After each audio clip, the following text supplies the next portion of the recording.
Toshkent viloyatidagi aka-ukalarimizga va opa-singillarimizga mashina haydaydiganlarga tegishli bu gapim.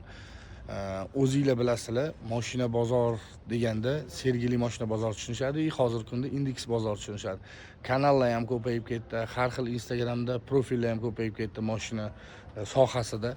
Men bu videoyim bilan nimani aytmoqchimanki, o'zinglarning eski mashinanglar bo'ladigan bo'lsa, bemalol olib kelsanglar, trading xizmatlarimiz bor, sotib berish imkoniyatlarimiz bor.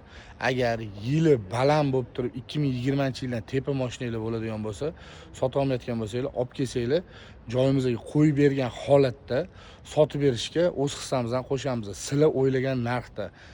Nimaga sizlar o'ylagan narxda deyapman? Chunki sotib berishga naqd pul tikilmaydi. Sotib berganda notariusda o'zingizlarning pulinglarni olasizlar. Shuni hisobiga misol tariqasida 500, 600, qaysidir mashina $1000 balaniga sotib beramiz.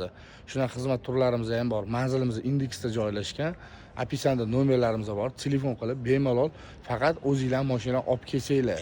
Telefonda turib, misol uchun mana bunaqa mashinam bor edi desanglar, undagina bo'lmaydi.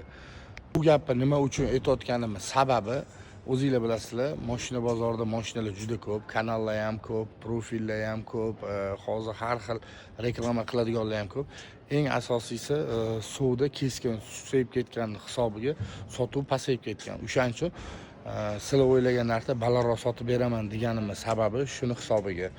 Xullas, bu videoyimiz kimgadir manfaatli bo'ladigan bo'lsa, mashinalarni olib kelsanglar, qo'limizga keyin sotib beramiz. Sizlar o'ylagan narxda.